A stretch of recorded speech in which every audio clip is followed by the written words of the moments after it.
This is Guardian Radio, your station for up-to-the-minute news, intelligent, interactive, and engaging conversation. 96.9 FM. The views and opinions of the hosts and guests are their own and do not necessarily reflect the position of the management and staff of Guardian Network. From what day you may find out, certain people not like me. Everyone crackers bag a thing now. Begs through me, I do it like Nike. But me not fear no guy now. No matter how hard them a spite me, me just a go and do me thing now. Me just a do it like Nike. Me just a do it like Nike. Me just a do it like Nike. Me just a do it like Nike. Me just a do it like Nike. Talking Heads with Naughty is brought to you by the Bahamas Out Island Promotion Board, Burger King, the Cancer Treatment Centers of America, the Cleveland Clinic, Fine Threads, John's Department Store, Joker's Wild, KFC, Naughty Johnny's, Percy's Island Games, Prince Masters, and Tropical Gyros.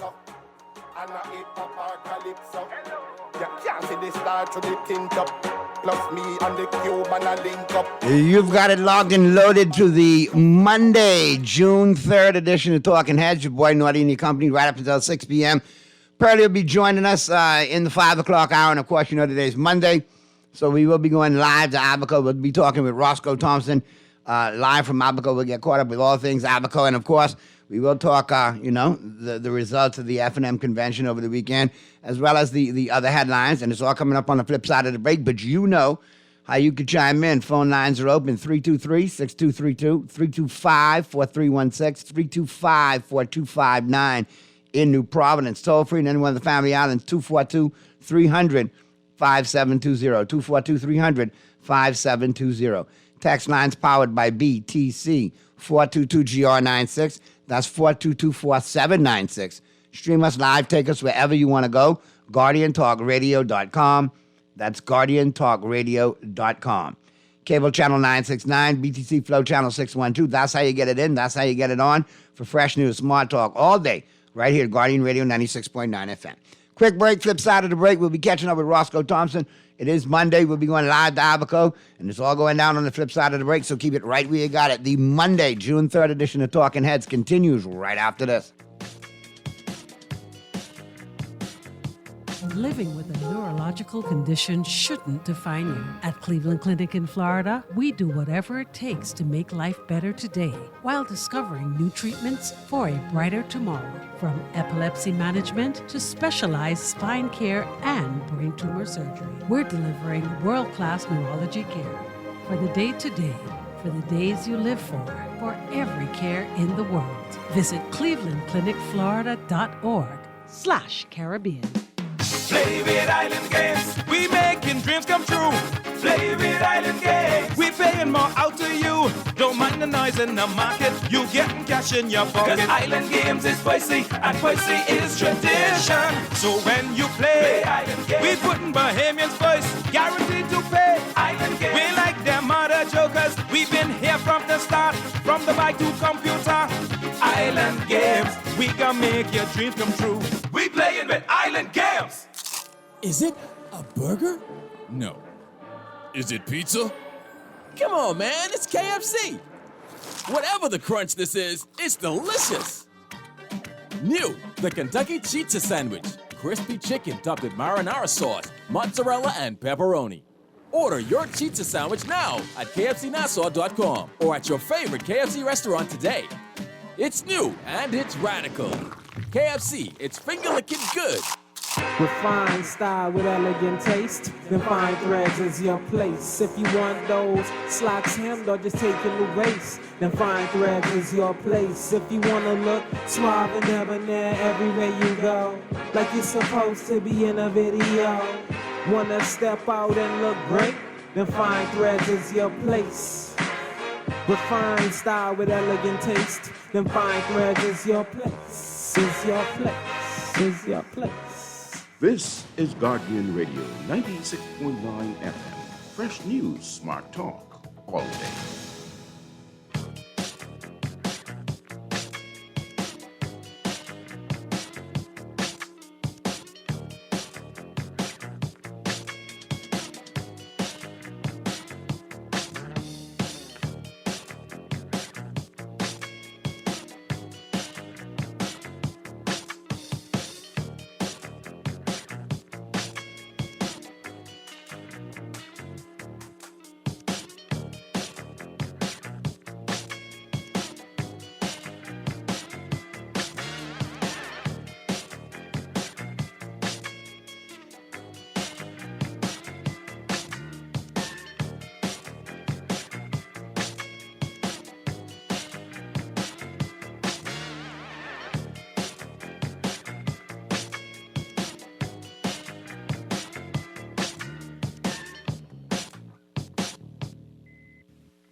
We're back at you on the Monday, June 3rd edition of Talking Heads. Let's go live to Albuquerque. We got Roscoe Thompson chiming in with us.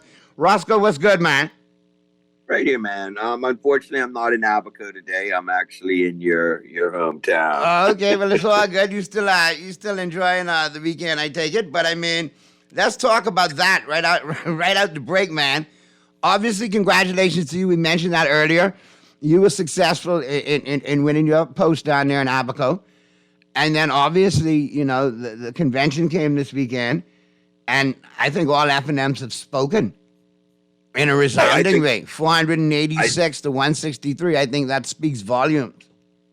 Yeah, I think that's a resounding, I don't want to say defeat for him, but it sends a resounding message, you know, that the party's looking at a new direction, and we've chosen our leader and our chairman and deputy and board members, and we're ready for 2026. Now, you know, I know you were in attendance all weekend long, so obviously, you know, there was a lot of stuff out there on social media and a lot of things swirling.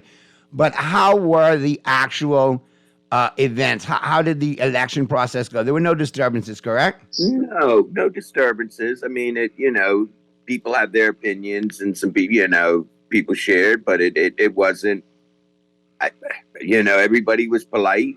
You know, that I saw, and no matter which side, you know, I saw Renwood Wells there, I saw Jeff Lloyd, Desmond Bannister, and it wasn't, you know, K. Peter Turnquest, you know, everybody, and it wasn't no matter who you supported, they hailed you, they shook your hand, you know, they talked to you, gave you a hug, you know, so okay. I didn't see that, you know. Now maybe there was, but not towards me, and not what I saw when I was down. And the voting process went, you know, smoothly. I mean, so there was no shenanigans in that regard. No, not that I know of, not that I saw. You know, everybody was eager to vote, man. That line was because, long. You know, there was reports of low voter turnout, but I'm thinking, okay, 486 plus 163, that's like 640 some votes. If there's only 750, you know, people who can vote, and 650 showed up, that's not low voter turnout at all, in my opinion. No, and that's why I don't listen to some of that noise that we get in some of these groups, because some of these people come out with information. I think they just spew it, you know, to get whatever their likes or comments or whatever it may be. But I think it was 90-something people didn't come to vote. You know, I mean, that's to me, that's a great percentage of voters that came out to exercise their democratic right. And the F&M spoke loud and clear. Michael C. Pintard will lead us into 2026 and, you know, hopefully become the future PM of the Bahamas. Now, let me ask you this. There were also some questions of voter suppression, which came out of the Minnis camp. I saw Dr. Minnis drop a interview, but I'm thinking, if you worrying about T-shirts, whether you got neutral T-shirts, Pintard T-shirts, or your T-shirts, 486 T-shirts voted, regardless if they was Pintard or if they was neutral. 486 weren't intimidated to vote for Mr. Pintard. No, and you know, we always talk politics inside politics, and you know, people saying he'll get 150 votes. I said no more than 200, so I was in that range. I was a little off if you want to go by numbers, but you know, like he brought up about the North Andros and the Berry Islands, they got to vote. You know, they went with the original list, you know, which was the right thing to do. I mean, end of story. I mean, he that was his extra 10 votes. The numbers were right on. They said he would get 150. If you take away those 10 Andros votes, you know, that made it 163, 150. So they were off by 3 votes. And that's good when you got, you know, a party that knows their numbers. All right. Now, here's something that instantly, and like I told folks, I said, listen, city season can start June 2nd. Yeah. And here it comes instantly now, the PLP trying to savage the speech of newly reelected F&M leader, Mr. Michael Pintard. You were there. You were in attendance. How did the speech hit you? Did the speech resonate to everybody that was there? It actually felt like 92, 97. Well, I was gonna ask you that because that was my next question. Because I've heard that from a lot of FNMs, old school FNMs, middle-aged FNMs, especially when they see me. Naughty, it's like 92 all over again. Now, is it like 92 all over again? I mean, Naughty, we won't know until 2026, but the feeling and the energy that I see coming from, the constituency associations, even in Abaco, and people starting to come back to meetings, things like that. So, yes, that energy and what he, in his speech and what he resonated, he did take some shots at this government, but it is nothing that we have not heard. But isn't that the job of His Majesty's loyal opposition, to take shots at the government and hold them accountable? It is. I mean, first of all, answer the questions that the opposition has put to the House. Well, why do y'all keep ducking? I know Elizabeth got some questions to answer when the House open again, because hey, you have some explaining to do. But you look at it, and what are we, a $69 million, almost $70 million budget shortfall? Where is the look? And here, I'll bring it up. I know he doesn't, but look at the incident with Yuri Kemp, and I really appreciate him and what he said to Simon Wilson. Now, he might, some people have said, well, he shouldn't approach it that way. Well, you know what? Simon Wilson basically did lie. Yeah. I mean, and he was caught, and here you go. But I just think they have a lot to answer for, and it seems like their thing is duck and avoid. I mean, I now hear that they're trying to take power back from some of the local government boards, like town planning, where certain plans have to come to Nassau to be approved, things like that if they're X amount of square footage. So what does that do to your economy? So I mean, all this, he brought up about local government. He brought up about central government. He brought up about bringing Bahamians back into the fold, no matter if, FNMs, PLPs, independents, whatever it is. We have a country to move forward. And I haven't seen that excitement since 92, 97, Well, like I told people on the weekend, if you heard that big rum, rum, rum in the background, that was the PLP starting up their engine. I think they got their campaign machine rolling already because, like I said, and I'll go ahead and say it now, 2 years ago on this very show, much to the chagrin of a lot of staunch Minnescites and Minnesota supporters, I said the best direction to go for the FNM would be a Pintard-led FNM. A Minnesota-led FNM is chalk at the polls for the PLP. They're walking on their hands with a brand new blue coat and a yellow tie, and here we go for another 5 years. Now they got to work for it, and I'm not saying that they cannot repeat as government, but they have to work for it. And there's also a good chance that they get defeated. Now we play the game. Now we see how it pans out. Now city season is started. Numbers are the key. Think about it. And this is what I say to people. I mean, let's say you get twins in Abaco. I'm just using an example. You win one in Eleuthera. You win 4 or 5 out of Grand Bahama, maybe 5. I'm just giving the benefit of the doubt. You look. So you're talking to 7 seats right there. Let's look at Long Island, 8 seats. All you have to do is pull 12 seats out of Nassau, and you are the government of the Bahamas. And looking at Nassau, there are more than 12 of the sitting government seats that are up for grabs, my friend. And I'll be honest with you, a few years back in 2019, and in 2018, 2019, 2020, Mr. Davis was in the same position. And we saw him going from being a non-factor in the House of Assembly with a minuscule opposition to gaining momentum, to doing the right press tours and press releases and photo ops. And all of a sudden, the wave of Brave was born. And it ran. Yep. And so, obviously, if not, why not? Just like football is a copycat game. And I'm not saying Mr. Pindar is copying everything out of the playbook of Mr. Davis, but he's kind of, taking some of the same steps that Mr. Davis did that got him to become prime minister. He's not taking some of those same steps. And he's come out with a major victory within the party over a one-time prime minister. Yep. And when you have the backing and, people talk about, okay, we know that the Ingram era is over. We know and that. as of the weekend, so is the Menace. And call me petty, call me salty. Yeah, I told you also right here on the show. And I'm going to say it in a good way. And I don't mean that in a negative way, but these people still carry a lot of weight in the party. I mean, Hubert Alexander Ingram is probably one of the most well-known prime ministers that we've ever had. But he still carries a lot of weight in this country. And I talk about Nassau. Look at the road work that cost him the 2012 general election, but look at the vision he had. Where would Nassau be right now without that road work? You look at Abaco and you look at our infrastructure with the power station. You look at the government clinic. You look at the government complex.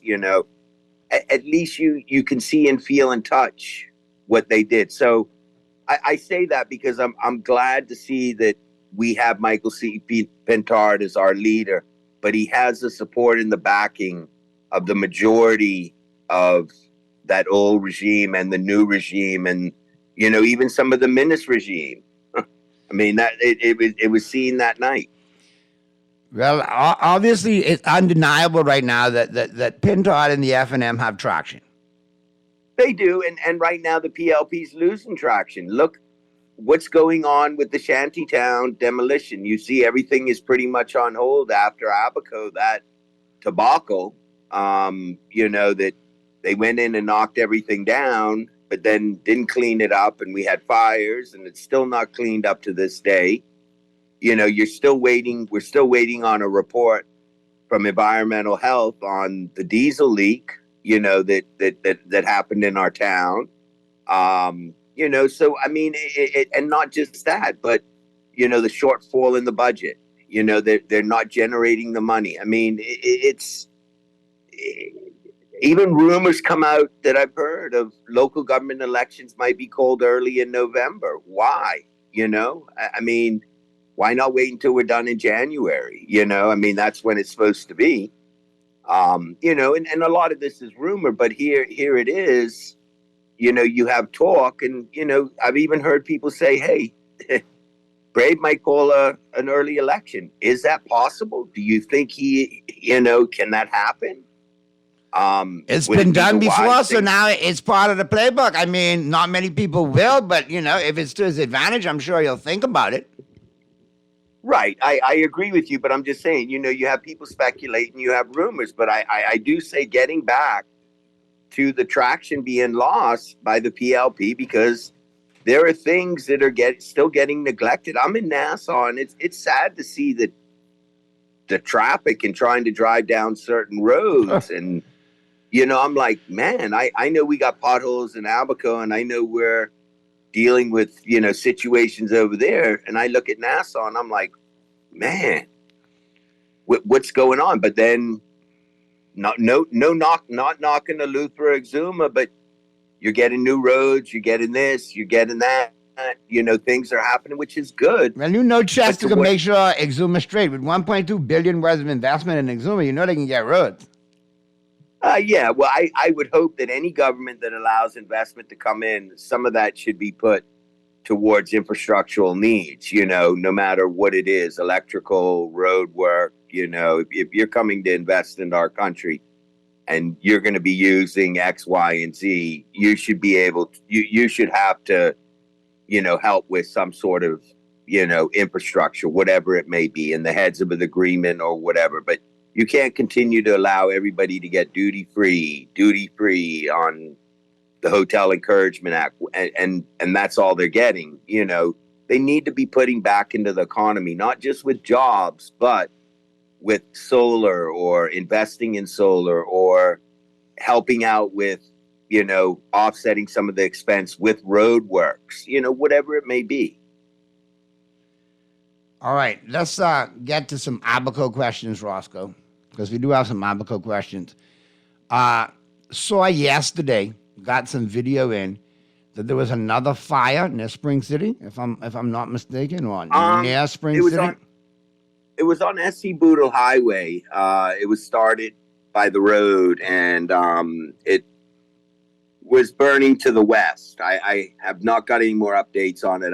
Nothing that they could do about it because it was so far, it was out in the bush. But they were able to make sure that people's homes were not affected, damaged, affected. But also the government needs to address the two shanty towns on the agricultural land, because that's becoming a big issue with these fires, because we cannot get our fire trucks down these roads because we're not going to break an axle, going down because the roads are so bad. But here you have Bahamians that are leasing out agricultural land, which should not be happening. And so, yes, there was another fire that happened. And then today there was another boat fire down in Guanakee, which somebody got minor burns and that, but it was a local. He was able to get off the boat. But it seems like it's a never ending story now is fires. Very interesting. The fire scenarios. Seem like we got some firebugs around the place. Yeah, well, Nordy, I give my hats off to the Marsh Harbor Volunteer Fire Department and the group, and it's just not Marsh Harbor. All the Keys, everywhere in Abaco is volunteer besides the airport. But you got to take your hats off to these people, and I must say that Abaconians as well as Bahamians have come together and really supported the volunteer firefighters after what we just went through, which is great. And maybe it might be buying hoses or nozzles, replacing new radios in the fire trucks, whatever it may be, wildland gear, things that we need. It's great to see that coming out of our community. The one thing I guess we'd like to see is to get a little more people from Murphytown and Dundastown and other areas of the central Marsh Harbor Spring City district to come and volunteer, so at least if something happens and there's a fire in Murphytown or Dundastown and we have a driver, at least we can then say, hey, X, Y, and Z, meet Ozzy, at the fire, so at least you have the people waiting there so we can get the hoses out and do whatever. But we have a good group of volunteers, and I thank God that we all come together, and it's just not Marsh Harbor. It's that whole Abaco area, the Keys involved too. All right, now here comes a question that really annoys me to have to ask. Because I know about 7 weeks ago on this show, 6 or 7 weeks ago, we started talking about an oil leak or a diesel leak in Abaco. Now we have a friend of the show, Daphne DeGregory Mialis, talking about another oil leak. Is that the same leak or is that a different leak? I would think it's the same leak. I have not heard of another oil leak or diesel leak in Abaco besides the one that has been, addressed. And it was so funny. All them fires started and, it's like I couldn't address that issue anymore because it was more dealing with fires. But there was still diesel coming out of the drainage system after the fires. We went by there and looked, but they removed the booms, that type. I see that they've done some test wells or test holes on the property. A gentleman, I will not call his name, but he owns a piece of property next to him, and he dug a hole 4 feet down into his quarry, and there was remnants of diesel. So how far is that spread in different areas of our town? Is it under the roads? Is it, going across to people's property, which we know it is? So I'm pretty sure it's the same thing. But then again, why is the minister not released anything on this? I mean, they have to have some sort of report compiled by now addressing this issue. I mean, it was brought up in the House of Assembly. What are they doing to rectify it? And that's where how long does it have to continue going? before we get an answer on what is gonna happen. What are they gonna do to make it right? I tell you. I mean, what's the only other option? It's not like I mean, now I think that if we look at this, the corporate entity that the equipment involved belongs to needs to step in and do the right thing. I agree with you, but what I mean, as a local government practitioner, I can make people aware, but it's up to central government because we're a branch of central government. But if I was a regular, listen to me, if I was just a regular citizen, I would have maybe brought up a lawsuit against. Now, is it into the wetlands, Roscoe? Because now I'm thinking if a farmer's digging in the ground, how far away did you say? No, it's about 30 feet from the property, but it's not just affecting their property now, it's affecting, other areas. It's, and you still have it coming out the drainage system into the harbor. Now it's not as bad as what it was, but it's still coming out, and they have no booms there to protect it anymore. They've removed all the booms. I just cannot believe that 6 to 8 weeks ago we talked about this, and it's getting worse, and it's not even getting close to getting better. Well, that's why I say the government is failing us in a lot of areas, Naughty, and this is one area. It's like, what was that in Adelaide, that big diesel leak out in the wetlands? Didn't they have that rectified pretty quick? Let me double check. I think they've got it in order. Yeah, under control. There was one. Right. So they had the main diesel leak pipe. Well, I'm not saying that it's of the same nature, but if it's still going into the harbor, it's still affecting, our ecosystem. Something needs to be done. That's the biggest thing. I mean, I don't want things to be affected long term. If we could avoid long-term damage, right, or as minimal long-term damage as we could, then, that's the route we should have taken. Yep. I mean, it's disappointing, but I mean, you can only continue to bring it to the people's attention. But now, at some point, when you look at the real world, and that's why I say the Bahamas is not a real place all the time, major corporation like that would have been held accountable and would have been brought out in front of all and sundry to reconcile this egregious act. I can't argue with you on that. Because now you're not doing your due diligence. 8 weeks in, 6 to 8 weeks in, we shouldn't be complaining about the same oil spill, a diesel leak. Exactly. A company should have had it fixed. Should have had the tank removed out of the ground and replaced with a new certain tank. entities around here need to stop getting the kid glove treatment because of the friends, lovers, families, homies, cronies connection. And that's on both sides of the political divide. That needs to stop. No, I concur with you on that. Right now, this administration has been dropping the ball on just about everything that they do. It's like they take 2 steps forward, but then they take 8 steps back. All buck up, go. You think, like I brought up about the town planning, that they want plans to come to Nassau to be approved. So I use an example. You have Baker's Bay that might have $30 or $40 million worth of plans to be approved. Now they got to come to Nassau and be approved. So then that holds up. And I will tell you a story. A friend of mine who's an architect applied in January for the right way to do it. He finally got his plans in the beginning of May. And that was doing it the right way. So you're talking 4 months on a holdup of plans.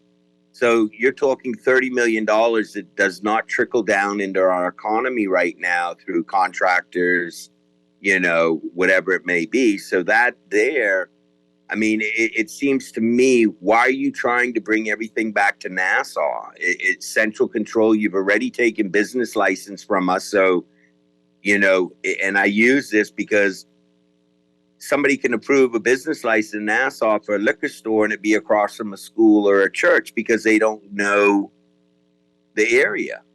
It's frustrating. And that was done years ago. But now you have town planning that are holding up that are going to have to come to Nassau now. So you can only approve X, Y, and Z in Abaco. I mean, why are we trying to bring everything back to Nassau? Is it control? I mean, is that what it is? That's the only thing that I can believe. They don't want to give up that control. Boy, I tell you, I'm gobsmacked that we still have issues with this multitude of oil issues all of a sudden. Multiple oil, and Texas chiming in. This is now multiple oil breach incidents from this same company, multiple locations in the Bahamas. What is the state of their infrastructure? And we're getting set to hand them more power oil-related contracts? Boy. Exactly. Let's go to the phone lines real quick. Talking Heads. Hello? Yep. Talking Heads, how are you? Yeah. Am I on? Yeah, go ahead, Bremen. Yeah, I'm just listening to you and your special guest on today. My heart just sinks because when we all over the Rankin, like the English saying says, all the Rankin means you're all over the world, touting the fact that we need this, that, and the other because of the effects of climate change on archipelagic nation like the Bahamas, and then we're not doing our homework right at home. I mean, these instances of oil, and like the gentleman said, that, the oil, our water table is about 3 feet below the surface, and therefore that oil seeps down, like he said, about 3 feet. It means it's going to contaminate the freshwater lands as well. And so these matters have to be dealt with diligently. And I call upon all authorities in this country, whenever there's a catastrophic thing like an oil spill, get it done quickly and properly. We cannot wait because all of the land is porous. The water table is 3 feet below sea level, ground level, and then also that permeates out into the ocean. And, we have all of these secrecies about the fines that are levied against any kind of omission on our particular land and the sea. Like, for example, we yet don't know what was the charge levied against the people who were responsible for the oil spill in Exuma. And that should not be a secret. That is our land. That's our country. And we, as every Bahamian, we need to be concerned about every inch of our archipelagic nation because we're only borrowing this from future generations, and we cannot mess it up, leave it all devastated, and expect for it to be livable into the future. And I call, the fact about what's going on in Abaco now, and I had a long discussion with Daphne earlier this afternoon. And just let me interject. Folks, this is Joe Darville, all right? It sounded like Bremen at first, but I wanted to interject. Uncle Joe, how you doing, though? On a personal note, you good? Yeah, man, I'm doing great. And you come on, you should be like nephew this meet, and I know exactly it's you. But yeah, continue, man, and I got a couple of questions for you when you're done. Yeah, and so, we're all over the world, and we're begging for money in order to shore up our country against the sea level rise and climate change, the heat and the hurricanes and all of that. And what has happened as far as fires are concerned, they are caused by negligence because people are dumping into the pine forest, into the land, and these things have spontaneous combustion because you have all of this combustible stuff in the pine forest, what we call Caribbean bracken fern, and when it's ever hot enough, they spontaneously catch a fire simply to clear out the forest. But now they've been exacerbated because of all the dumping in the forest and all the stuff that's left there that attracts the heat from the sun, and you have the spontaneity of combustion, and therefore the enormous fires that are created. They are not caused by climate change. The fires that we have in the Bahamas are not, whether in Nassau or Abaco or wherever, they are not caused by climate change. They are caused by negligible and irresponsible dumping in our forests and the areas, like you just said, they combust into the areas where you can't even get a fire truck, and so they literally have to burn out. And so these particular issues with respect to oil spillage, etc., we need to have a contingent from the Ministry of the Environment, the Ministry of Works, on every single island that can be, wherever this, you have all of this kind of bunkering of fuel, etc., ready to go to any particular situation and to deal with it.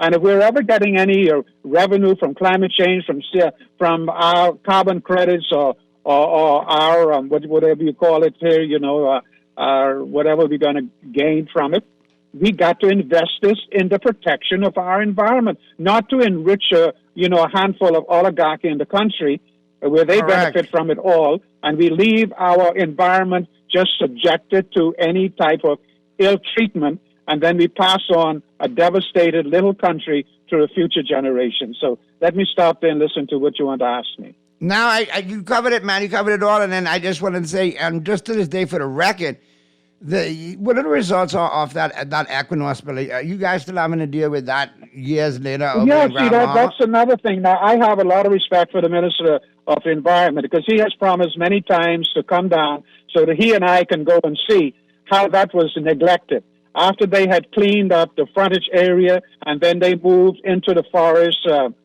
proper, then they were, and then the vegetation started to come up. They were told by the administration of that then company, I don't know if it's Equinor now or somebody else, but the previous company that owned it, that they could make shortcuts. Now, this information I didn't just see with my eyes. This came from people who are managing the staff, who are cleaning the area. They all, don't do like you did in the front there. Just, go here and do this little bit and pretend that you're cleaning up and leave it. And we know that there are areas in there that are still devastated with oil, with the residue of crude oil on the ground. And we know that it's seeped into the water table because we took samples from the water table from wells that were there. And then when we went and they came up with petroleum, we sent it away to the greatest labs in the United States, and they came back and this is saturated with petroleum. And then, of course, the wetlands back there were inundated with oil. Now, we couldn't even go in there to clean that up because that's, you would do more damage to the wetlands there if you try to clean up the oil and then when you have no rain and then it settles down, you could see the sheen on the mud, and then when the rain comes again, it's a sheen all over the water. So all of those things, we have examined, and I've passed this information on ad nauseum to the powers that be, but yet they take the word of the company that the place was cleaned up. You have a mound of aggregate there, which is about 100 feet wide, on 60 feet deep, and about 70 feet high. And when they went to clean that up, because the people who owned that were complaining that, they could not sell that aggregate anymore. They cleaned the frontage part of it, but they left the back part of it saturated with oil. You take a stick 4 inches, you poke it into the aggregate there, it comes out soaked with oil. And then one of the things that I noticed, we're not fooling around. We are environmentalists, and we are concerned about this country and making it pure for the future generation like we got it from them. But you go in there and you see what you call the bracken fern roots. They are dug up and they're lying on the ground. Now, that was really puzzling until we realized what happened was that the wild pigs that were left there after the storm, they would dig up the bracken fern roots and they eat them like they eat potatoes. And when we found that they were not eating them, we broke them open, and sure enough, they were saturated with oil. And if you go there today in the back of that mound that they did not clean off, and you dig into the ground, you would find bracken fern roots saturated with oil. And so when my powers that be this country, under whatever government, and it started out under the FNM, so I'm not just blaming the PLP for it, but both governments are negligent in this regard in terms of not even telling us yet what was the compensation to the environment in the Bahamas, to our clean forests as it was before, and to our people for the restoration of our forests and our wetlands in that area. And so these things we cannot tolerate as a people, no matter what government is in power, whether the FNM or the PLP, and I don't care because I have voted for both. And whatever one I feel is going to do the best for the country, that would be the party I vote for. Because I have never, ever attended a political party, because I look at, see what the individuals are doing, and I will vote for whichever one I feel is the better one for the country. And so we really need to put pressure on the people in Parliament, because, one of the things, and I want to say here, a lot of the people sitting in that House of Parliament, they are ignorant about too many things that need to be thought about in this country. They go in there, and I don't know what their motivation is, but they get in there and, they pontificate for a while, and they've been there for 4 years or less, and then they come out, and you don't hear anything from them afterwards. And so that type of political entities that we have, they must be changed. We need people who are concerned daily about our precious environment. And, if we're going to get a couple $2 billion from what we do, for example, in keeping our islands clean and our ocean clean, we need to reinvest that in keeping it clean for our people as well. So I'll stop there. All right, man. I appreciate you chiming in, Uncle Joe. I really do, man. And continue to keep the fight up, continue to set the good example and be a mentor for us all when it comes to the environment, man, and a champion for the environment. I appreciate you so much, man. Thanks for chiming in. Okay, brother. God bless you, and God bless you people in Abaco who are trying so hard. And please advocate for Aspire department there run by the government. Abaco puts an enormous amount of money, just like Grand Bahama, into the treasury. And you should have all of these facilities that you need. Just don't sit there and hoping that something will be done. Demand that it be done. Good stuff, Uncle Joe. We'll talk soon. Appreciate you. Okay, brother. Good afternoon. Let's get to the other call then, Mr. Producer. Talking Heads. Talking Heads. All right, you got to call us back. Let me get the text lines real quick, Roscoe, before we wrap it up. Naughty, I agree with the caller. Not a few benefit. A few shouldn't benefit. Make sure all Bahamians benefit.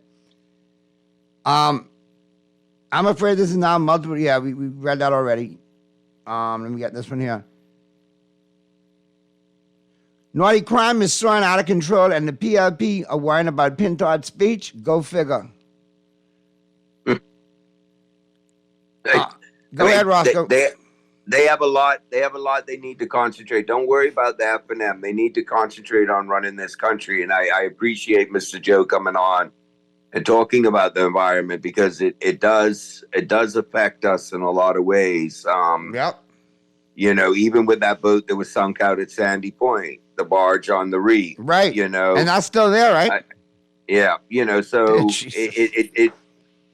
it just goes to show what, people say I complain, but it's just keeping people informed, right, of what is happening. And I think that's the problem. I think that's why a lot of information is suppressed, because, people, this administration doesn't want to have to answer questions every day. No Freedom of Information Act, no Procurement Act. It's what they give you that they want us to take. But there are other people that are going to ask the questions and ask why, and it's our right to ask why. It's our dollar. They work for us.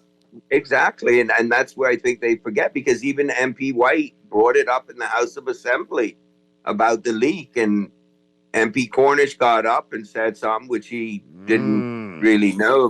But we won't get into that. Anyway. But at least it's on record. But what's going on? I mean, what actions? How much more of our land needs to be contaminated? Destroyed before we get to it. Let's get to this last call. Talking Heads. Talking Heads. Berg, man. Talking Heads. Hey, St. Pete, what's going on, man? Man, guess what? You've been missing in action for a couple of weeks, man. May 1st, I was in a bad accident, man. My car flipped over. Stop it, man. Man, I got a broken shoulder. I had to get reconstructed on my knee. I told Purdy, me and Purdy were talking. I say, Purdy, man, something going on with St. Pete, because we normally hear with St. Pete. Look at the jaws of life. They had to cut me. I spent 13 days in intensive care, and I just released from the rehab. And you calling me, man. I feel special, man. And we glad to hear from you, St. Pete. We was worried about you, man. Man, I thank God I'm alive, boy. The car flipped twice. Where that was? On that same Tampa Highway, on the bridge? No, in St. Petersburg. I had to get up the bridge. All right. But you good now, though? I'm walking with a cane. I had to do reconstructive knee surgery, broken collarbone. Thank God I'm alive. Get that rest, that R&R, man. That rest and relaxation. Get some pamperation, man. Yeah, man. Thank God.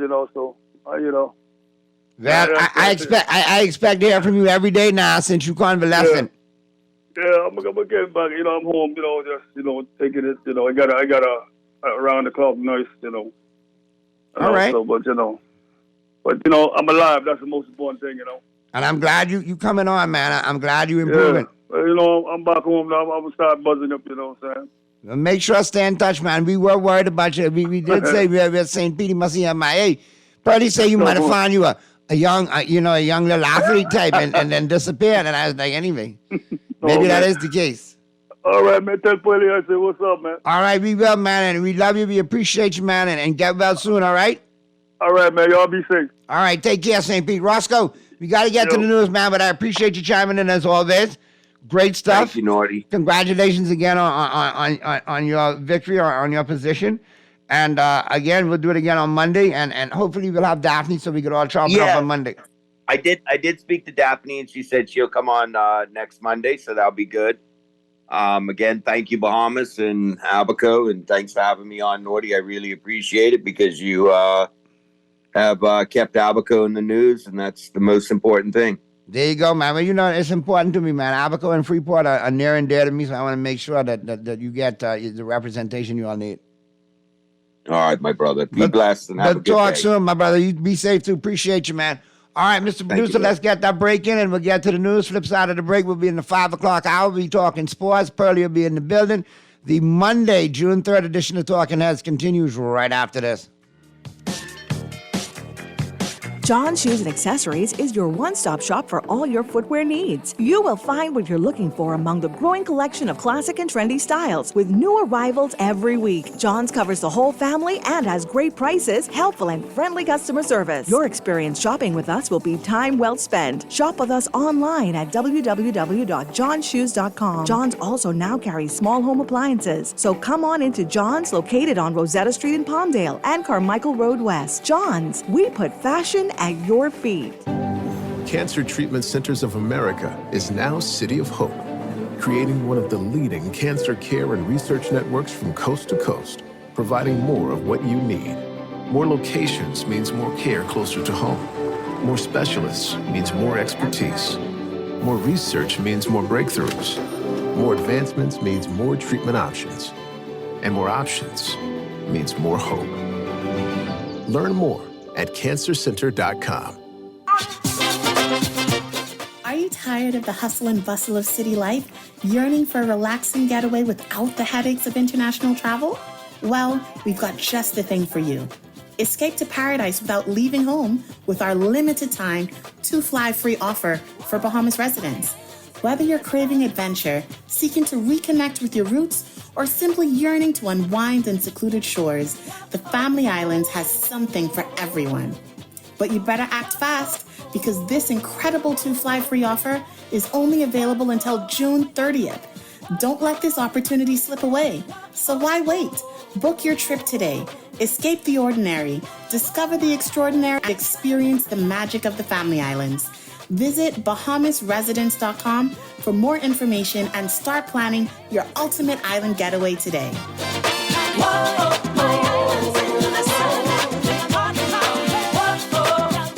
This is Guardian Radio, 96.9 FM, Nassau, Bahamas.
Talking Heads with Naughty is brought to you by the Bahamas Out Island Promotion Board, Burger King, the Cancer Treatment Centers of America, the Cleveland Clinic, Fine Threads, John's Department Store, Joker's Wild, KFC, Naughty Johnny's, Percy's Island Games, Prince Masters, and Tropical Jarrows.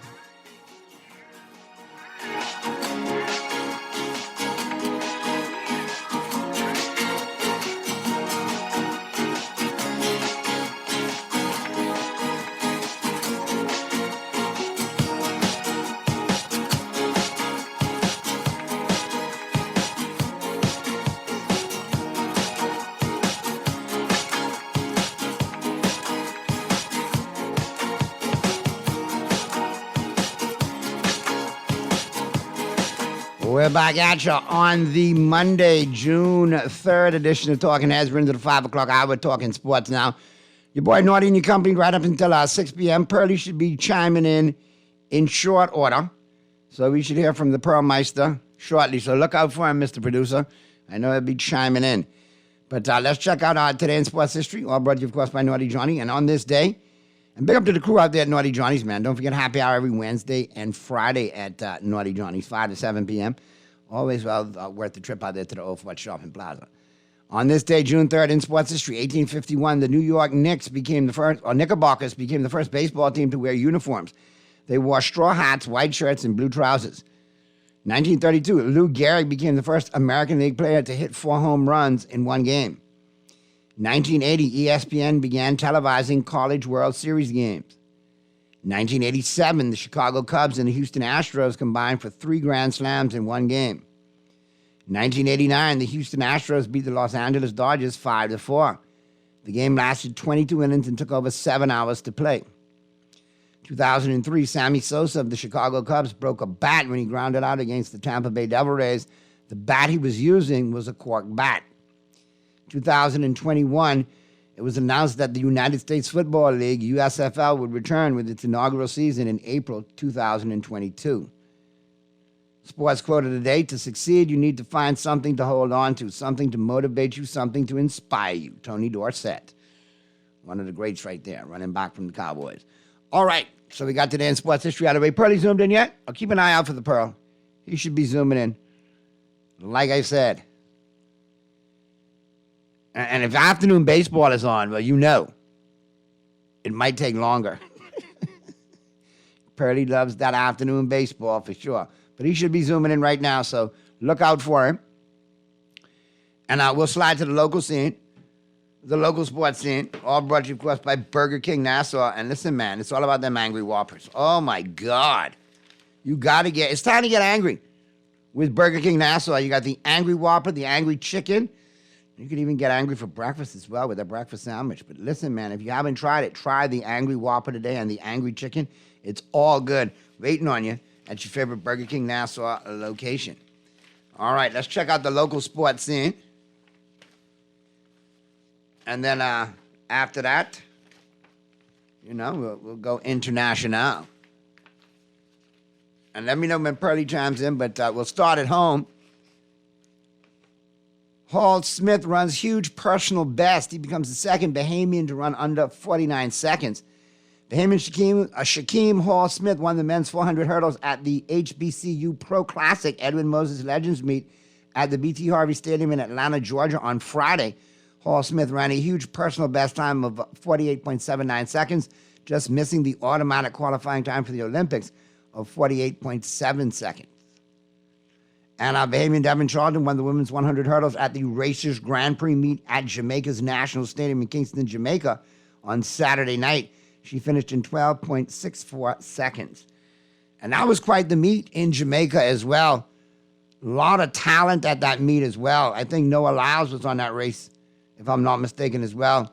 He got beat by Oblique Seville. That was a big upset there. So, yeah. If you like track and field, it was a busy weekend, and Devin Charlton's still doing her thing. Local soccer scene, Windsor Lady Dragons win National High School Soccer.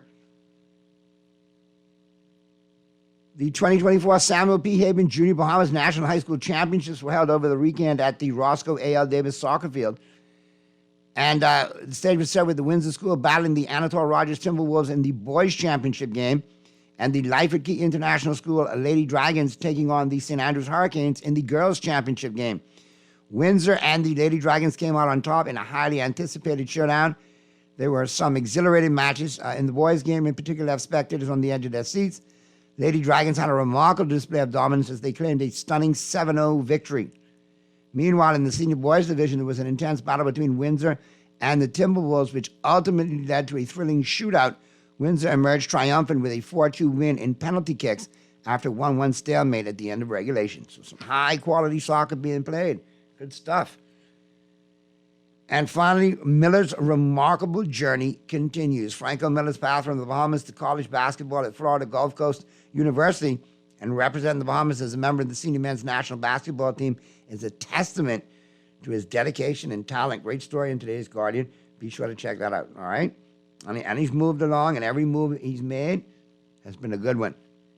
Never know. May see him in the NBA one day as well, too. Sounds like we got Purdy. I hear the coughing of hot wings straight out of the air fryer. Spicy. Actually, no. I'm actually in the car parked on the side just talking to you in a particular parking lot. So you coughing on smog. So what's up? What's going on? You had a busy weekend, man. Yeah. Pretty fun, pretty busy, pretty exciting, pretty successful weekend. Hopefully your sports teams can do you justice that way.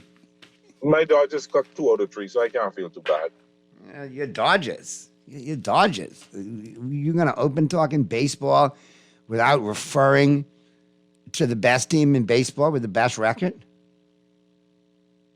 The New York Yankees?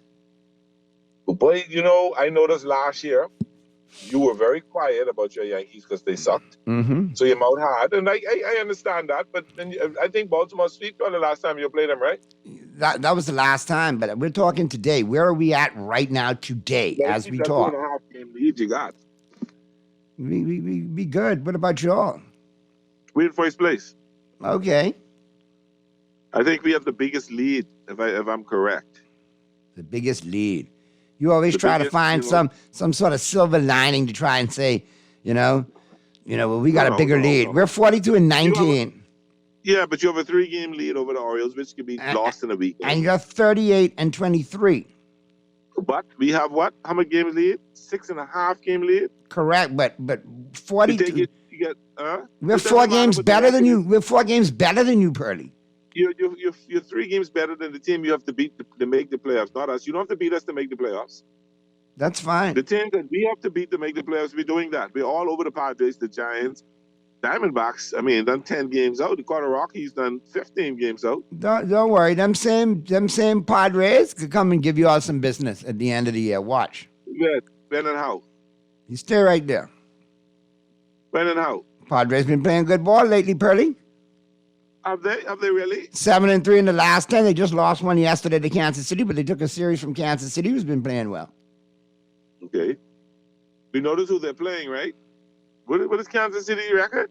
Are we looking at what their record is? 36-25, second in the AL Central, which is only 4 games back, but was only 2 games behind your Dodgers record of 38-23. Just wanted to let you know that. All right, that's not a so problem. Don't scoff at the Kansas City Royals. They're not chopped liver. No, they're not chopped liver. They're just not the Dodgers. And at the end of the day, the world champions will be coming out of LA. That's all I have to say.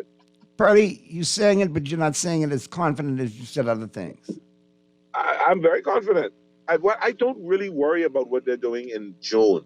I'm more concerned about what they're doing in September and October. And we're getting Garrett Cole back in short order. You know that, right? Even though we've been 8-2 in our last 10 games. We're gonna get the Bobby Miller and Walker. But Walker Buehler is back. We're gonna get Bobby Miller back soon. Winners of 5 in a row.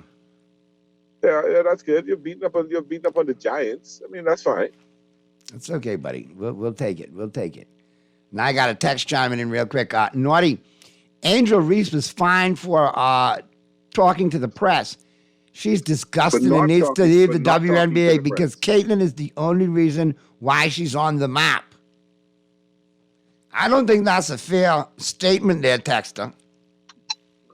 You know what I find very interesting? They had a major discussion about that this morning on ESPN. and they were talking about privilege. And Caitlin, they're giving Caitlin too much special privileges. I think the guard from Chicago, who gave it a little bump check. I like that. Welcome to the league, baby. Let's play. And said to her, "What do you? I mean, take away the threes. What does she bring to the game?" And I think Texter, with the same conviction that you'd like to chime in, waxing poetic about Caitlin, shouldn't you make some noise about the fact that she only scored 3 points yesterday? No, they ain't gonna make that noise. The defense was all on her case. They took away the 3-point shot from her, and that was it. Shut her down. And see, you got to remember one thing. Once they figure out what to do, that's going to happen a lot more often. Man, oh man. In the same mode, see, when you look at my girl, she's not supposed to be the major scorer. Her job is rebounding, and she's double rebounds, double figures in rebounds, 12, 13 rebounds every game. Every game. Averaging 11 points a game. That's 10, double every night. I mean, I'm looking at the last go-round, man. I mean, Caitlin's not scoring 11 points and then 3 points in the last 2 games. I mean, what's going on with that? Because they're taking the 3-point away from her. She's not playing a bunch of slow college girls. She's playing all these kids. And Angel Reese had 10, 1, and 13 in that game. 10 points, 13 rebounds, 1 assist. I mean, in 30 minutes, she's playing. What? And you see Cardoso quietly with 11 and 6. I mean, that Sky team in a couple of years should be all right. Coming off an injury, they're going to be all right. They're going to be quite fine. Just need one more scorer, one more shooter. I don't know why. I mean, Brink is doing her thing out there in LA with the Sparks, but she's taking her lumps playing through it. Reese is playing through it. Cardoso playing through it. Why is Caitlin being handled with such kid gloves? Because she is the Larry Bird, the great. No, that's the difference. That's the difference, though. Larry Bird came in there with a serial killer mindset and a chip on his shoulder out of this world, and he dominated. They tried all this ish with Larry, and Larry still killed them. Then they're going to put the credit on her to get the charter saying that when she came into the league, it's sad that the WNBA players still got to be flying commercial. And say the next week charters were signed, so they've given attributing that change to her. Oh God! Well, I know exactly what you said. Oh my goodness! The brother who I like on ESPN pissed me off and says, "It's true, so embrace it. Embrace the moment and get what you get out of it." Basically saying, "Ride donkey." Now, see, this is where Texter. I don't know if you're intentionally just trying to be satirical and crack me and Pearly up, or if you're serious. But check this one out. Naughty, you're absolutely right. Caitlin is not scoring because she's playing against men who are secretly dressed as women. We need to check some of these girls' engines. We need to see what's under the hood. You have taken it to a new level. I don't know. You're a Caitlin sexual or a Clark sexual, but you are to what bronsexuals are to LeBron. You are to Caitlin Clark, Dexter. My God. What Caitlin Clark is finding out now, you have in college elite, good, average, not so average players. All the elite players now playing in the WNBA, so that the faster, stronger, and bigger players are now you ain't playing against a donkey guard that you go blow past. You're playing against the best player of most of the college teams. Listen, so you got to look out of Europe. You got to look at the WNBA. 12 of the 36 players drafted have been cut, including some first rounders, because they go with veteran players that have played overseas, like you say, or whose games have developed later on, or who's fit the WNBA better than they did in college. So they play compo every night. You can't come there half-stepping. I think you've got a league unified against the Sue Bird and Diana Taurasi were doing the WNBA draft. And when she got drafted, they made the point. It's not going to be that easy in the first year. People just ain't going to serve you up like college. You got to earn it.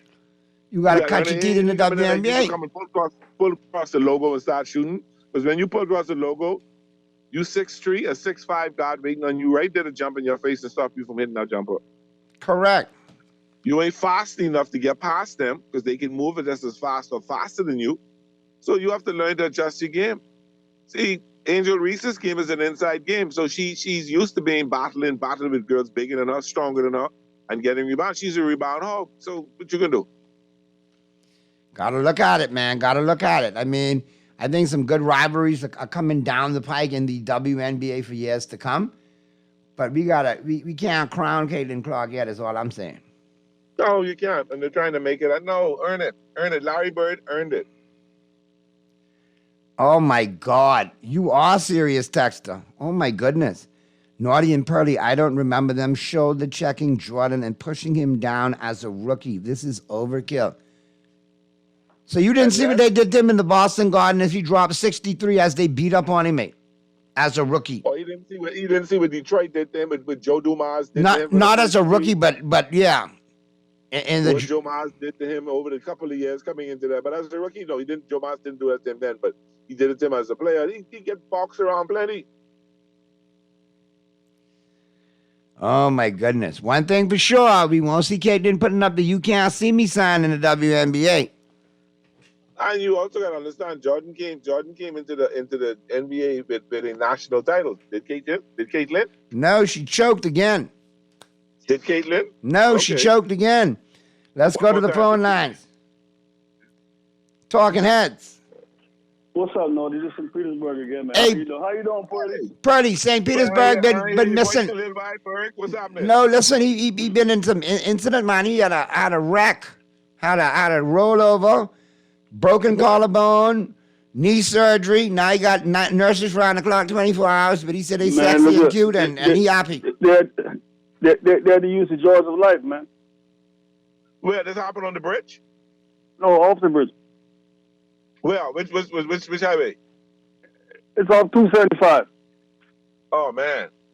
Man, What this happened? happened Were you in the wrong? May 1st, man. May 1st, Were you May in the Day. wrong? And then I was in there. I was in intensive care for 13 days, and I had to go to the rehab, man. You know what I'm saying? I'm doing better now, but thank God I'm alive, man. Thank God for life, dude. And who you telling, man? Look here, I see in the stars, man. Look how I flip over, man. Whew. You know, What that's, happened? you know. I mean, did you do something wrong, or was the other driver? No. I'm in the right, man. You know what I'm saying? Then their insurance tried to contact me, you know, try to sell it, but you know, I got me a lawyer, a good lawyer, so they you know. Man, I'm gonna get a good payoff, but you know what I'm saying? You know, life is more important than, you know what I'm saying? Yeah. I'm so glad you're okay though. But then, Yeah, man, I'm okay, man. I know y'all thought I MIA. I didn't hear from you for a little while. I know. Man, it's been over a month, and I think I'd have just finished talking to y'all on May 1st, man. And right after that, like, about 5:30. Wow. Man, look here. I'm lucky to be alive, man. You know, let's thank God, you know. Man, I'm so happy to hear you okay, bro. I keep you in my prayers, man. I'm so happy. Yeah, man, I'm good, man. You know what I'm saying? Hey, but look at y'all here with Stephen A. Smith now. He trying to be nice to Kyrie Irving now, but obviously he done doggled the man and tell the man, but he should quit and all this stuff. He trying to, you know. But he did apologize. He did apologize, and he did come on and said, man, he says, I'm the one that they called him out. I dogged him, and he says, I'm going to be the first one to say he has turned his life around, and he is this and he is that. He was big about it. He was really big about it. So what you think? Who you think will win it all, man? I really believe Dallas can take it in 5. Go ahead. I take Dallas. I say Dallas in 6, man. It ain't gonna be no sweep though. I flip flop, and I don't know if I go in Boston. I don't go if I'm going Dallas. I'll have an answer tomorrow. I'll have an answer tomorrow. I won't sleep on it one more time. I'm an LA fan. I'll never put for Boston. I don't give a damn. All right, St. Pete, we got a question for you off the text line. Naughty, please ask St. Pete what's the leaning building off 275. What's the what? What is the leaning building off of 275? Leaning building? The leaning building, the building that's leaning. Which way, north or south? Nah, they didn't say. They just say, ask St. Pete's what's the leaning building off of 275. If you heading into Tampa, they got the they get the old immigration place right there before you get to the Kennedy exit. I know the buildings over there, but I don't see none of them leaning. And then we head south in St. Petersburg. They get the Raymond James Center. Ain't none of them leaning. Wow. You know, and they building a new highway over there. But the only building on that, if you headed from St. Petersburg into Tampa, they get the old immigration building before you get to the airport, and they get the other building. You know, I don't see they're not leaning to me. I think that's some text being facetious. Yeah, maybe a text being facetious for sure. But St. Pete, man, or are you trying to say if I'm from I live in that area, I should know? I don't know. Maybe he was just asking. I mean, I if they want to be more specific, we could ask. But we know you from St. Pete, so all good. Yeah, you got to say north or south because 275 running from Tampa into St. Petersburg. You're heading north. You take 275 straight into Tallahassee or Orlando. Hold on. There may not be no leaning building. The texter just may be drunk. yeah. He might be leaning. Yeah, there you go. He may be leaning. He may be mixing up that Ripley's, believe it or not, building out of Orlando. Thinking he's if you take 275 and then go to I-4 to Orlando, I don't know. But right now, this kind of time, you don't want to be on I-4 this kind of time. Yeah, man. But let's thank God. I'm here on Lakers for life. I'll never pull for Boston. I don't care what damn what number. I don't like nothing other than New England. They ain't gonna get 18 before we get 18. I'm telling you that now. It's gonna be a good series, but I think the way Luka and Carey playing now, I think it's gonna be a bloodfest, man. If Dallas take one and two, like Trump now. You sounding like Trump. But y'all think LeBron coming back? Unfortunately, I hope not. Fortunately, I hope not. Unfortunately, I don't know. Well, there's so many stories out there. I don't know. We'll see. Yeah, but say it is what it is, man. Yeah, I think he really want to see his son drop it. I think when his son drop it, I think he hang it up, man. But love them Lakers. We'll see, man. Cowboys in the Super Bowl. There you go, man. Yeah, man. From your mouth to God, there. Feel better, man. That must be the meds you on St. Petersburg. Feel better. I ain't gonna say nothing but that. I can let that one go. We can talk about that later in the summer. Cowboys and Dolphins in the Super Bowl. There you go. Now you may be talking some sense. All right. Hey, y'all be safe, man. Y'all take care. Take care, bro. Yeah, man. Sad day today, too, though, in Cowboy land, Pearly. We lost Larry Allen. We lost a legend today. I was about 62 or 52. No, Larry Allen was 52 years old. Wow. Young man. On vacation in Mexico with his family. And Mr. Producer, I just sent you something I need you to play for me, please. Yeah, 52 years old, vacationing with family. They're thinking it's a heart attack. But Larry Allen was one of the best to do it. Went to Sonoma State, came in and was part of that great wall of Dallas with the late Mark Tuinei, Mark Stepnoski, Nate Newton, Eric Williams. Great line right there, man. And they used to punish people, man. Punish people to pieces. 300 pounds across the board, right? Natural, yeah, straight across. He was one of the strongest players in the history of the NFL, holds the bench press record, the NFL bench press record. Freakish athlete. There's a highlight that Romo throws an interception, and Larry Allen runs 60 yards down the field, tackles the guy before he gets to the end zone. He was that kind of player. He was a freak. Vaguely remember that. We got it, Mr. Producer? So right now I got Rich Eisen. His sentiments on the passing of Larry Allen. We'll go to that. And then you and I will pick it back up there, Pearly. Just want to finish up hour two with something that shocked all of us. You told us right before we went on the air, TJ. You saw it online.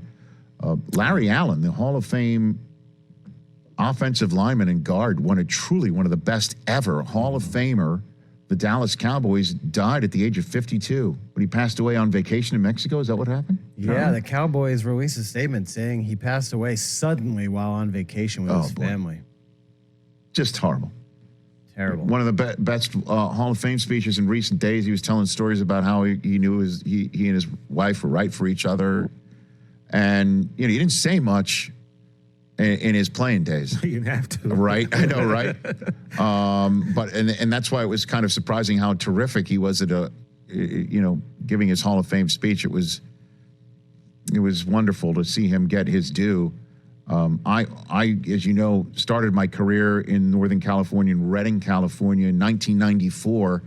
And when I got there and I started meeting some folks from the area, they were telling me about this kid out of Butte College that the Dallas Cowboys had just gotten. His name was Larry Allen. He was good at Butte College, the community college where Jeff Tedford found Aaron Rodgers. Yeah. And that's up there in Northern California. And they were talking about Larry Allen, like, watch this kid, watch him. And boy, do we watch him. I think if you had to name the top 5 favorite athletes, because he was an athlete, he would run down guys who seem to be heading for the end zone on a pick 6. That clip is going viral right now against the Saints, where he goes all the way across the field and tackles him before he scores. If you had to name the top 5 guys that John Madden loved talking about, I think Larry Allen's in the top 5. You might be right. He would just pancake box. I mean, honestly, yeah. He would talk about him and love his play and how vicious he was. He was nasty, but he was great. I'm sure he got a few turkey legs in his day. Absolutely. From Madden. And age 52, gone too soon. Emmett posted a video. I haven't been able to hear it. You're just watching it and he's got to be broken up. Yeah, I got to call Irv later. He's destroyed right now. Yeah. I can't hear it. I'm going to listen to during the break. But man, Larry Allen was a guy who bench pressed 700 pounds. He was as imposing and intimidating of a force as there ever was. And as lovely a gentle giant and a teammate as clearly you're seeing the reaction of those who he won Super Bowls with. 14 seasons, 2 with the Niners as well. Larry Allen dying suddenly while on vacation at the age of 52, and we just wanted to send our condolences to his no doubt shocked and dismayed family and his extended family and the Cowboys family as well. Yeah, much love to 73. Tough one, Purdy. I got calls from Cowboy Nation all over, local and international. Larry was one of our favorites.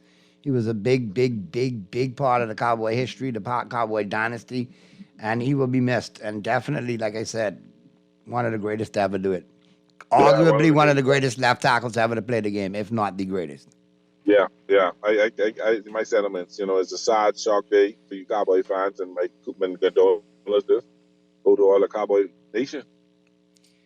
All right, now I gotta do my best Sam Acho impersonation, Pearly. You ready for me to do my best Sam Acho? I can let you chime in. I can let you hear the text first, and then I'll let you go, and then I'll chime in. Naughty, I'm disappointed in you and Pearly's take regarding Caitlin Clark. Both of your takes are not insightful. They're full of bias. If you watch the games, Caitlin is being hard-fouled at every opportunity. The players get to take out their jealousy and frustration on her just because she's gotten a lot of media attention and getting casual people interested in the WNBA. It's easy to see, and it's not good basketball. Stop encouraging jealousy and bad play from these other WNBA players on Caitlin. But let me go, Purdy. First of all, Texter, I'm disappointed that you've sipped the Kool-Aid, the LeBron James Kool-Aid, of this overhyped Caitlin Clark. Great college scorer, great college player. Did not win twice in the finals despite all the hype. When she came to the WNBA, Diana Taurasi said on draft night, this is not college. You're going to have to earn your stripes. She's not the only one that went through it. They did it to Lisa Leslie before her. They did it to Candace Parker. They did it to Sue Bird. They did it to Taurasi. They did it to Cynthia Cooper back in the day. They did it to Cheryl Swoops. It's always been tough play in the WNBA. Always. 1 second, Birdie. if you are a WNBA follower, if you watch their games, they play tough. Those women play rough basketball. And if you can't take the chafing, you're gonna get what she's getting. The bottom line is you're not playing, like I said, they are elite, they are good, they're average, and they're not so average players in the NCAA. You ain't playing the not so average, you ain't playing the good, you're playing the elite. And the elite players are quicker, faster, and stronger, so she getting boxed around until she gotta put on some more weight, and until she gets a better idea of how to handle it. That ain't no jealousy. It is welcome to the league. You ain't coming to take over the league. You got to earn your right. And that's all that is. And she's gotten a lot of media attention and getting cash. No, it's not just her. It's Angel Reese. It's Cardoso. It's maybe the top 5. It's Brink over there in L.A. with the Sparks. Look at the top 5 or 6 players drafted in this year's WNBA draft. Huge on social media. Impactful college players with following. No, so it isn't, you cannot singularly say that Caitlin Clark is bringing this attention or this newfound attention to the WNBA. You can't do it. No, Brink was the big thing on the West Coast. Gorgeous, blonde-haired, blue-eyed, great ball player. Angel brought that I don't want to say ghetto, but brought that Baltimore-type attitude to the game, moved to Maryland, came down to LSU to turn the game around. And Caitlin was just sitting right in Iowa, went to school and I went to high school in Iowa, went to play ball in Iowa. And she was getting the media attention because what she's been able to do as a shooter, a great college shooter, and she have the right hue. Her complexion is of the right hue for them. All right, now this is the part that kills me. I think Angel has done more for women basketball than Caitlin has done. I think Brink and Angel may have better WNBA careers than Caitlin Clark too. And Angel is the one who started making that NIL money. Caitlin didn't start making that. Angel was making that money from when she was first started. What if I said this, Pearly? Caitlin Clark got Adam Morrison written all over her. I wouldn't say no. Now text her. Go Google Adam Morrison and get mad at me for that too. All right, it's all good. Or Christian Laettner. No, Laettner stayed. Laettner stayed. He lasted long though. He had a 16-year career. He did. Yes, he did. So I'm not encouraging jealousy. I'm encouraging fair media coverage. Give credit all the way around. It's not Caitlin Clark that's doing all of this. It's a lot of other young ladies that have come in the league and added to this new era of women's basketball and the interest of young girls in it. It's not just Caitlin. They're not just watching Caitlin play. They're watching Brink. They're watching Angel Reese. They're watching Cardoso. They're watching the next set. And guess what? And NCAA is not going to take a dip because Juju Watkins right there. Oh Lord! And I'm girl at LSU too. And you got to also look at it. And I'm not knocking her. Caitlin ain't the most attractive woman in the world. But if you look at Brink, you look at Angel, you look at Cardoso, they're beautiful women. They are gorgeous women who can ball, and who's still femi. But we appreciate you listening, caller. And text, I guess we just agree to disagree on this one, man. It's still all good. But keep it coming, text. I like your attitude. We have the Caitlin sexual texting backed in. Yes, overhyped.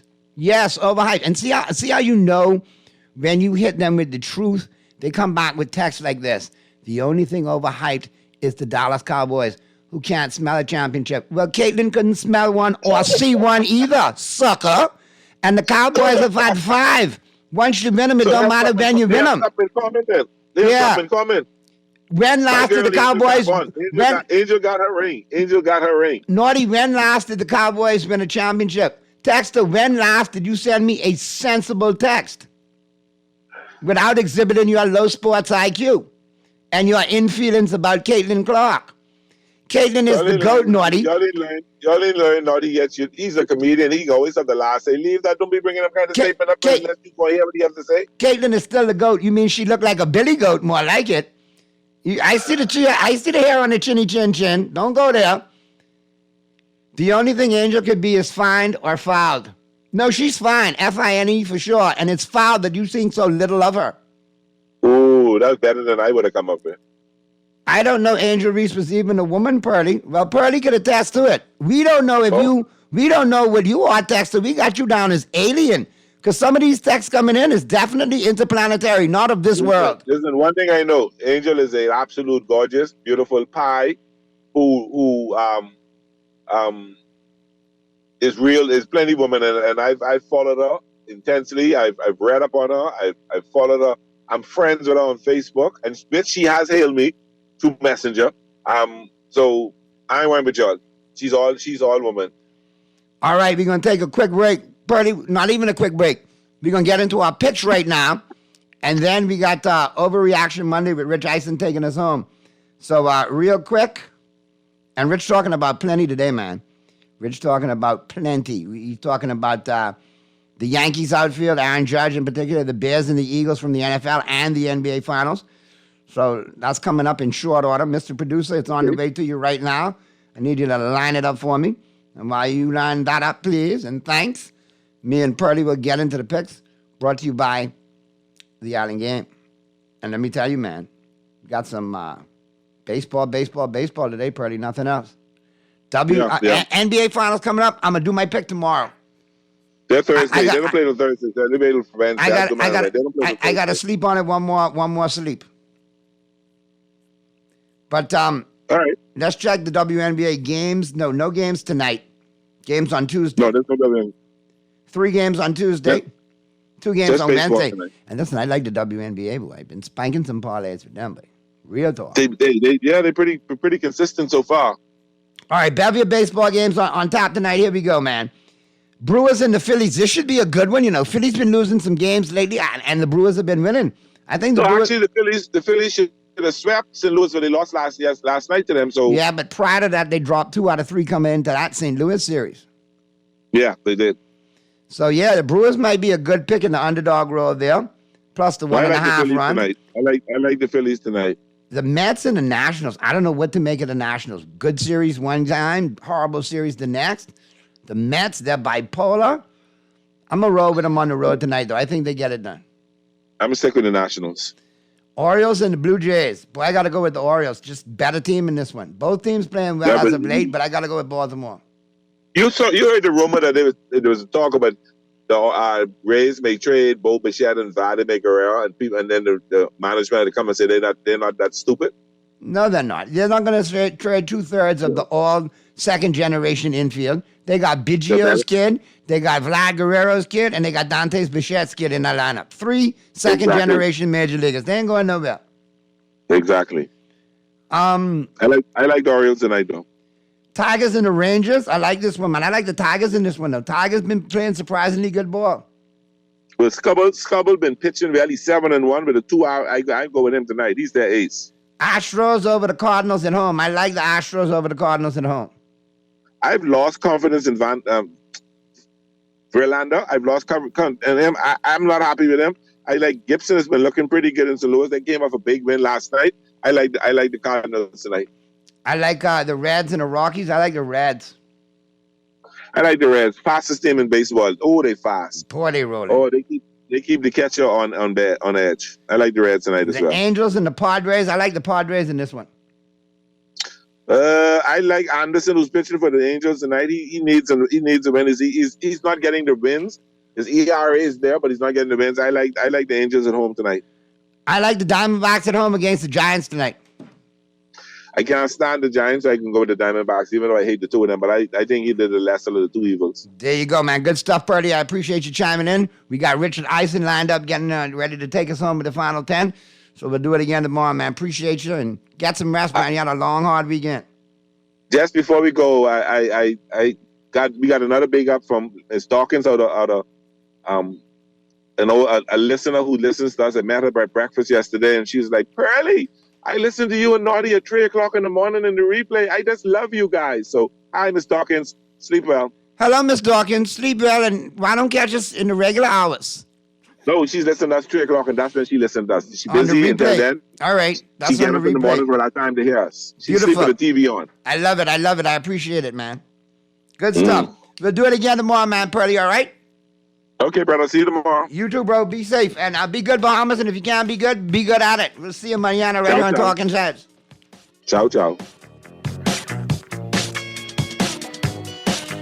For fast reliable and impactful printing services, look no further. Let Printmasters bring your masterpiece to life. We stand by our quality products that is second to none. Our affordable pricing and friendly, efficient staff makes Printmasters the ultimate choice for all your printing needs. We can deliver any type of printing services, from banners to booklets to business cards. You name it, we can print it. Let Printmasters bring your masterpiece to life. Located in the Nassau Guardian Building, telephone 302-2361. Play with Island Games. We making dreams come true. Play with Island Games. We paying more out to you. Don't mind the noise in the market. You getting cash in your pocket. 'Cause Island Games is spicy and spicy is tradition. So when you play Island Games, we putting Bahamians first. Guaranteed to pay. Island Games. We like them other jokers. We've been here from the start. From the bike to computer. Island Games. We gonna make your dreams come true. We playing with Island Games.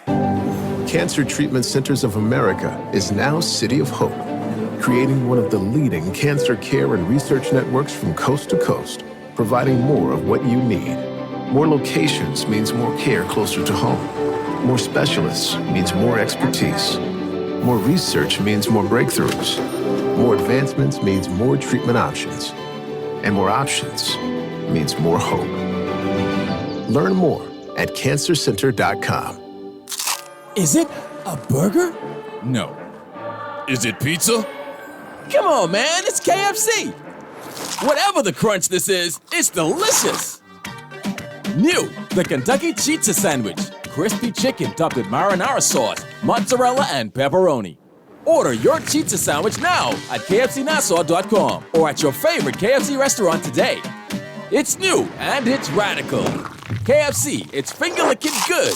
Naughty Johnny's restaurant can only be described as the experience you want to recreate again and again and again. Their motto is simple food done well. You're welcome into their home at Naughty Johnny's, where you can dine on crack conch fritters, and other Bahamian favorites. There's also an international flair that's guaranteed to offer something for everyone. Enjoy a good meal and listen to a live band on their patio Friday and Saturday nights, or brunch on Saturday and Sunday, only at Naughty Johnny's restaurant in the Old Town Plaza, Old Fort. They're open 11 a.m. till 10 p.m. Monday through Thursday, 11 a.m. to 11 p.m. Friday, 10 a.m. to 11 p.m. on Saturday, and 10 a.m. to 10 p.m. on Sunday. Naughty Johnny's. Well worth the trip. The Grand Bahama News is available every Tuesday in the Nassau Guardian. You can buy your local paper at Freeport convenience stores, Western Bakery, DeGregory's Fine Foods, and Bellevue Gifts. Now is the time to reach your Grand Bahama market with affordable packages, including print and digital. Call GB News sales representative Kavandre at 822-6717 or message him on WhatsApp for ad rates. Classified ads are now available every Tuesday as well. Keep up with everything Grand Bahamian every Tuesday in the Nassau Guardian. John Shoes and Accessories is your one-stop shop for all your footwear needs. You will find what you're looking for among the growing collection of classic and trendy styles with new arrivals every week. John's covers the whole family and has great prices, helpful and friendly customer service. Your experience shopping with us will be time well spent. Shop with us online at www.johnshoes.com. John's also now carries small home appliances, so come on into John's, located on Rosetta Street in Palmdale and Carmichael Road West. John's, we put fashion at your feet.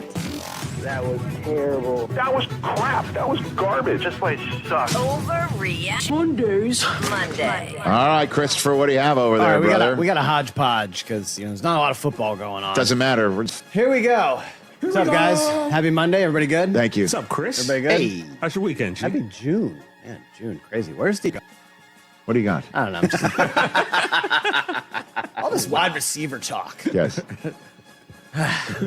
Someone's going to go for 2,000 yards this year. Who's that? Baby. Someone. Oh, baby. I'm not going to say who. I'm going to say someone. The wide receiver's going for 2K this year. Passing league. Tyreek Hill would have got it had he not gotten injured. That's true, but had he not gotten injured, but he got injured. There's always something going on with these guys. Justin Jefferson was the number one player in fantasy last year. Hey, how'd that work out for everybody? And A.J. Brown had a terrific stretch. A.J. Brown, God then mode poof, for like 7 weeks, and then see ya. Someone's going to finally do it. Which is why this is an overreaction. I don't believe so. Ooh. Not going to tell these guys they can't. I'm just going to say they won't. That's all. And we don't even have Puka Nacua up there. We put Cooper Kupp instead. Puka? No, that's Cooper that's Cupper right up there. So, no, I'll just say this is an overreaction.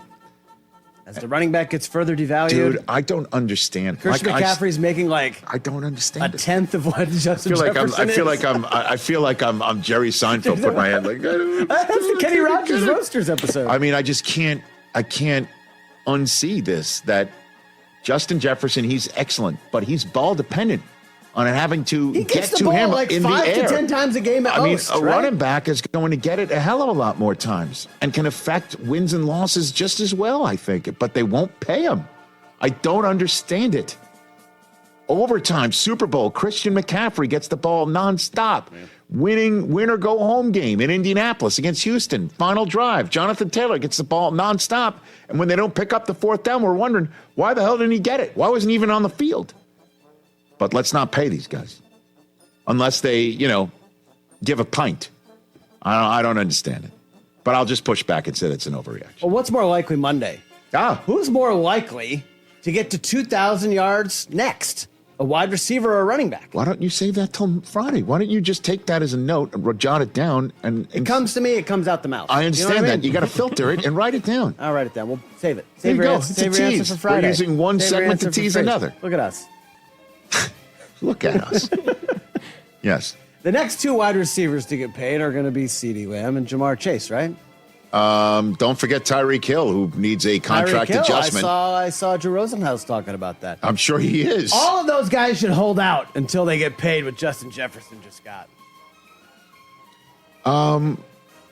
Yeah. I mean, but holding out, it's easy for you to say. Easy Holding for me out, to say. it Yeah, is easy for you to say. I'm yeah. saying Sit at hold home out, while your team. do not do anything football related until they get the bag. I would think that this is. I mean, Cincinnati's got an interesting dilemma on its hands because Chase needs to get paid, and T. Higgins wants it. So, I don't think this is an overreaction, but you try to hold out in the NFL. That ain't easy, Pud. It's not easy. What, are you going to watch Dallas go? You better hope he's wrong. But Dallas is going to go into Cleveland without Done. CeeDee Lamb? No CeeDee. Yeah, Tom Brady's first game with Amari Cooper on the other side? It worked for Emmett. That is it did- true. We won the Super Bowl, so maybe It worked for Emmett to get his, but Dallas had to go 0-2 first to start it. Still won the Super Bowl. But I don't think this team is as good as that one, yeah, you're where they can probably start right 0-2 and just be just fine and dandy. Probably not. NFC East is I don't not think as there's good. Well, we Hall got of best case Famers. scenarios coming up later. Oh yeah, I can't wait. Wait till for you hear that mine. one. You're going to love it. You will love it. What's the matter with you? Well, you can appreciate my skepticism on this, right? Like, No, actually, I don't appreciate it. As a matter of fact, whatever's the opposite of appreciate, that's me. All right, speaking of an NFC East player, I'm going to talk about Saquon Barkley. I'm going to get there in a second, but I've been. Are you teasing within your own segment? Yes, changing within the own topic. Look at you. I'm hearing Matt Eberflus talk. Eberflus. I'm reading all the Bear stuff. I'm so You're in. I'm so in. You're in. I'm so in You're on in. the Bears. How in are you? I'm so in on the Bears. How in are how you? in are you? DeAndre Swift will be more impactful this season than Saquon Barkley. Get out of here. I hope that's true. Get out of here. The running back he replaces not going to be as good. Dude. The guy that left was better, Come and on. he's going to be better for the Bears. Dude. That's my response. Dude. I'm so in on the Bears. Dude. Stop it. Like winning the division. I'm DeAndre so Swift close. will be more impactful for Chicago than Yes. Saquon Barkley Yeah. in Philadelphia. Yeah. No. I think the Eagles are going to be, a struggle bus. You city lost. this year. Oh, God. Struggle bus. Who's not there? I know Jason Kelsey's The most not there. important lineman, I maybe in the understand. NFL last I season. get it. I get it. Okay. No, thank you. Okay. Hard pass. Not fine. Hard pass. All right. I didn't even say overreaction. I just said, dude. Yeah. You just your response. few times. What else? You just did. What else? I just want to be on. I am not the here Bears. for the Right side of his- Quadzilla All right. disrespect. All right. Okay. All right. Some NBA stuff. You felt like you That's a could Penn switch music. Stater he's disrespecting. You can stand for that. Look, but he also plays for the Eagles, so Oh, okay. It cancels. yeah. I mean, what Okay. am I supposed to say? All right. Had this one last week. Didn't get to it. Going to use it now because it still applies because the NBA Finals hasn't even started That's yet. true. I mean, it's a I'm good glad point. we're getting warm leftovers. Well, It's still fresh. You've never heard it. Okay. He meal prepped Now this. that you said he meal it. prepped this question. He cooked it. and You he stuck it in the could fridge for a you week. could have just. I could you not could've- said it. I'm you could've- oversharing. I'm oversharing. If the Mavs beat the Celtics in the NBA Finals, Luka, best player in the world, is going to pass Jokic. He won't pass Jokic, but he will have that moment here where he can talk. He's the best player in the world. I'm cool with this. But I heard driving down today because I do listen to my buddy DP. Look at that face. He had James Worthy on. Worthy called Jokic, Kareem, and Magic rolled into one. Ooh. Jokic? Yeah. That's what he called him. Kareem and Jokic and Magic rolled.